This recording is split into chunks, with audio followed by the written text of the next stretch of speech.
Dakar a un problème majeur. Dakar, il faut d'abord reconnaître que c'est 0,7% du territoire au point de vue surface. Nous sommes aujourd'hui dans l'écosystème portuaire incontournable. Parce que d'abord, nous nous occupons de la main-d'œuvre. Notre syndicat est présent partout. Et je pense que Dakar est dépassé pour plusieurs raisons. Aujourd'hui, il faut qu'on sorte de Dakar. Ce règlement d'exploitation est désuet. Il date de 1965. 1965 à maintenant, c'est beaucoup d'années. L'emploi, c'est ça qui est le moteur d'un pays. L'État a une mission principale, c'est d'accompagner les créateurs de richesse.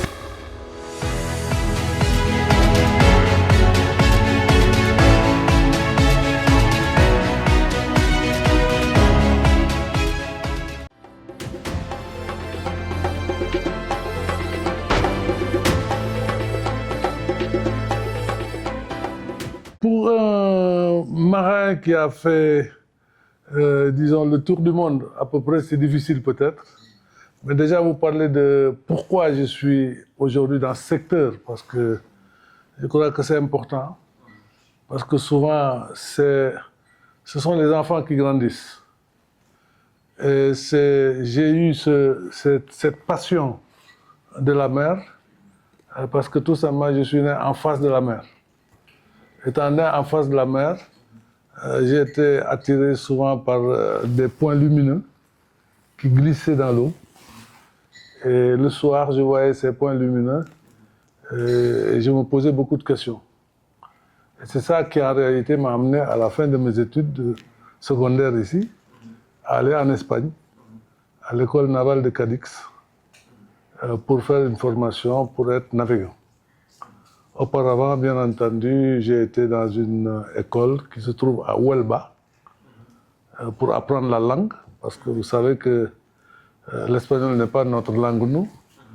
Et donc aujourd'hui, je maîtrise l'espagnol, mieux d'ailleurs que le français, l'espagnol, le français, l'anglais.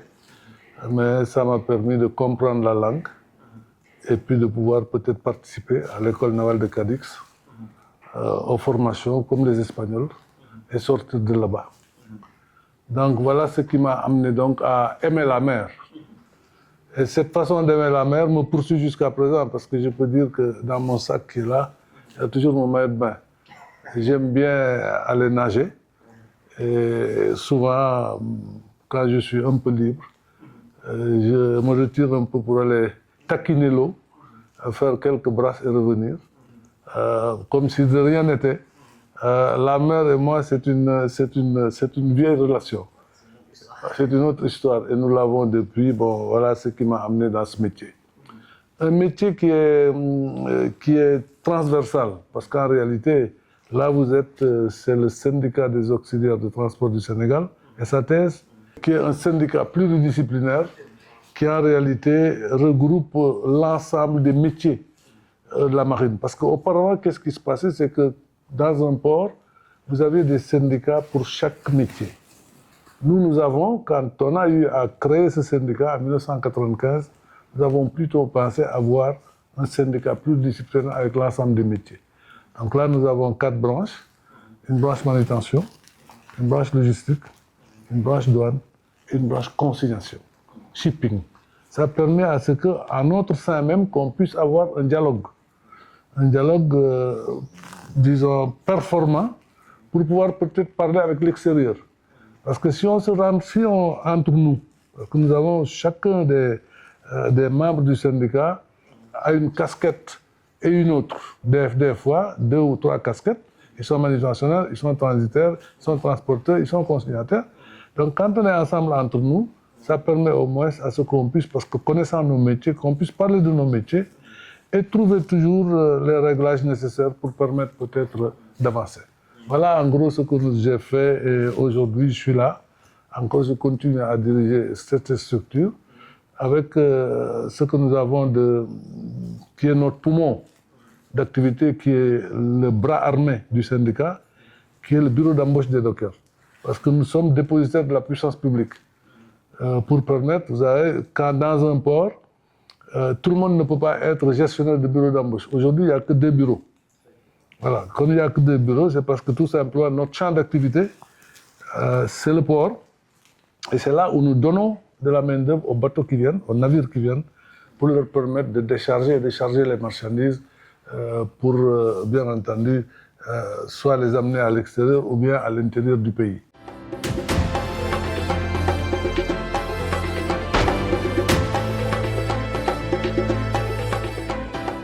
Nous sommes aujourd'hui dans l'écosystème portuaire incontournable. Parce que d'abord, nous nous occupons de la main-d'œuvre. Notre syndicat est présent partout dans l'écosystème. Je vous ai parlé de la place que nous avons dans ces métiers. Dans ces métiers, nous y sommes. Nos membres sont de grands acteurs du monde maritime. Je les citerai peut-être si vous le permettez, mais nous avons 11 membres. Nous avons des membres tels que MSC Sénégal, AGL Sénégal, MAEX Sénégal, CMA-CGM Sénégal, IT Sénégal, SNTT, CIMAR, Diamond Shipping, vous avez vu, donc Dakar Terminal, et en plus de cela, de nos membres, parce qu'on est 11 membres, nous avons aussi des acteurs importants pour lesquels nous faisons leur manutention, c'est-à-dire nous fournissons de la main-d'œuvre. C'est DP World, qui aujourd'hui est le principal acteur de manutentionnaire des conteneurs. Donc c'est lui aussi qui est en train de préparer le port du futur, qui est le port de Ndayane. Donc là-bas aussi, c'est nous qui leur donnons de la main-d'œuvre. Et tout dernièrement, nous venons de signer un accord de partenariat pour pouvoir faire du 3x8. Donc nous nous associons à leur forme de manutention parce qu'en réalité, ils sont dans le 3x8 depuis quelques années. Nous n'avons pas pu y participer au tout début, mais depuis 2008 qu'ils sont venus au Sénégal, ils sont avec nous. Ils sont avec SATS.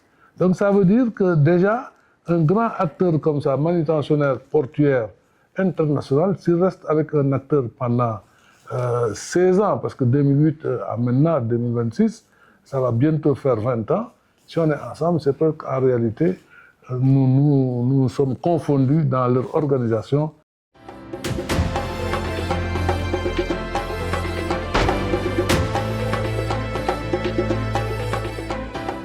Dakar a un problème majeur. Dakar, il faut d'abord reconnaître que c'est 0,7% du territoire, au point de vue surface. Deuxième contrainte, le port de Dakar date de 1865. Le port est dans la ville. Troisième problématique. Le port est dans la ville. Avec les problèmes de la ville. La ville, c'est le tiers de la population du Sénégal. 8 millions d'habitants, à peu près. Si le Sénégal est aujourd'hui à 20 millions, Dakar est à 7 millions, le tiers. Donc vous voyez les contraintes du port de Dakar. Un port, c'est d'abord de l'espace. On a d'abord, le principal problème, c'est qu'on n'a pas d'espace. On est dans un étau, on est fermé quelque part, avec une sortie sur une ou deux portes pour sortir de Dakar. Absolument. Plus de surface de stockage à l'intérieur du port de Dakar, il n'y en a pas. Il y a un plan d'eau, parce que d'abord un port c'est de l'eau. Il y a un plan d'eau. Les bateaux doivent avoir un cadre pour se mouvoir, pour stationner, pour décharger les marchandises, pour repartir. Voilà aujourd'hui donc les contraintes de Dakar. Et je pense que Dakar est dépassé pour plusieurs raisons. Aujourd'hui, il faut qu'on sorte de Dakar. Un exemple, quand vous amenez aujourd'hui de la marchandise à Dakar, diverses, il n'y a plus de zone de stockage, vous êtes obligé d'aller jusqu'à Kounoun pour stocker votre marchandise, avant de la distribuer, n'est-ce pas? Parce que vous commandez des tonnes de marchandises, ce n'est pas tout de suite que dès que la marchandise arrive, qu'elle puisse sortir pour être tout de suite disponible par le client. Des fois, c'est stocké, sauf s'il y a urgence.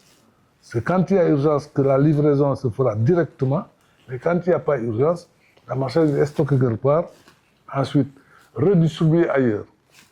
Aujourd'hui, les clients, quand ils amènent de la marchandise, quand le bateau arrive, ils mettent en place une noria de camions pour prendre la marchandise, pour l'amener, pour stocker à Kounoun ou à Rufisque, pour revenir à Dakar.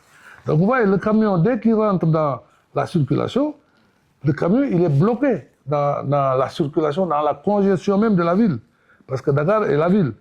Qu'est-ce qui est premier? C'est la ville, le port, 1865. Donc vous voyez, Dakar a grandi. Et aujourd'hui, on se retrouve donc dans un port qui a un étau, qui ne peut plus respirer, qui ne respire plus parce que tout simplement, on est pris en tenaille au niveau de la ville.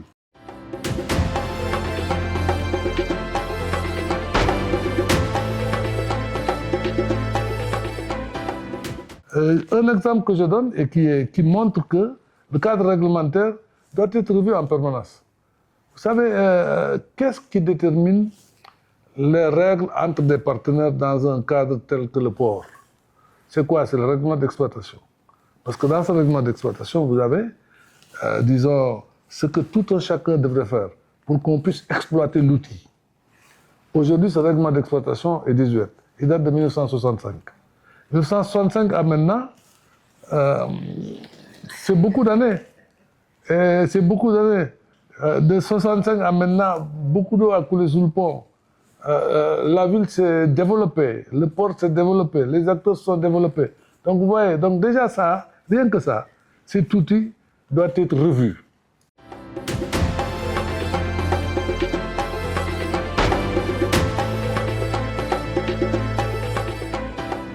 Le dialogue est là, hein. On se parle, c'est clair.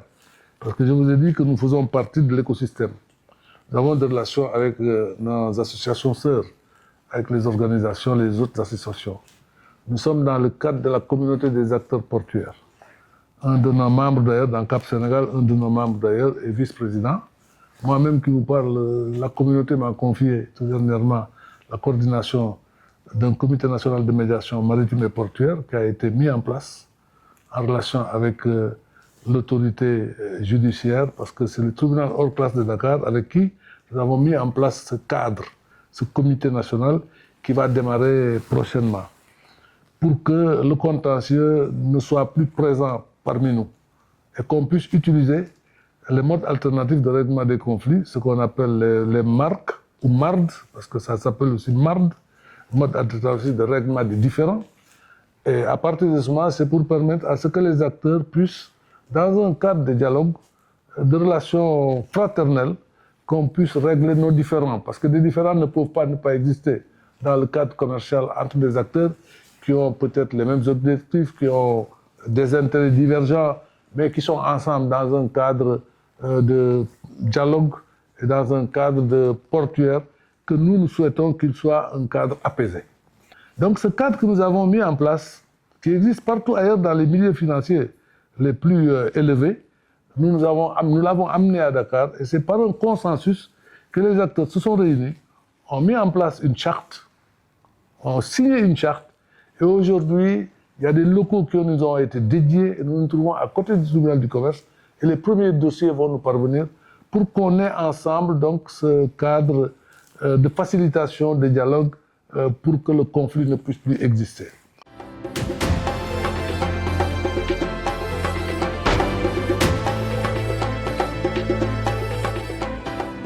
Nous déjà ici, dans un milieu réduit, nous avons imaginé pour la création d'emplois. Je vous ai dit tout à l'heure que nous étions avec notre partenaire Dubaï. Nous avons réaménagé nos horaires de telle façon qu'aujourd'hui on a 3 shifts. C'est 3 fois 8, 24. On n'en avait que 2. Nous avons créé de l'emploi. Vous savez, il faut de l'innovation, il faut réfléchir pour peut-être permettre à tous ces jeunes-là de pouvoir travailler. On peut créer de l'emploi dans le port où nous sommes. Rien qu'en organisant les métiers qu'il y a là-dedans. Je vous ai donné notre cas. Si aujourd'hui on le fait, on pousse les acteurs à eux-mêmes réfléchir pour la création d'emplois, on peut le faire. Mais bien entendu, il faut inciter les gens du secteur privé, parce que c'est le privé qui crée des emplois. L'État ne crée pas d'emplois, ce n'est pas son métier de créer des emplois. Mais le secteur privé doit être invité à créer de l'emploi, mais aussi à avoir des retours à chaque fois que vous créez des métiers. Et ça, vous créez du travail, parce que ça, on peut le faire. Nous, ce que nous avons fait là, on l'a fait pour un acteur, mais vous pouvez très bien l'imaginer pour l'ensemble des acteurs qui font de la manutention, mais c'est une organisation qui est très lourde, mais qui nous permet aujourd'hui de créer de l'emploi.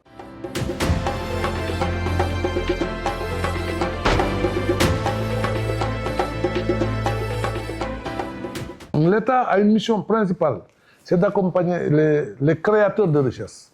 Et quand je dis créateurs de richesse, c'est les chefs d'entreprise, parce qu'eux, ils sont capables, s'il y a une panoplie de propositions, d'idées, de les mettre en place, de les transformer en société, et ensuite de pouvoir peut-être pouvoir utiliser tous ces jeunes-là, leur donner de l'emploi. Et c'est ça qui donnera à ce pays la force de continuer à avancer.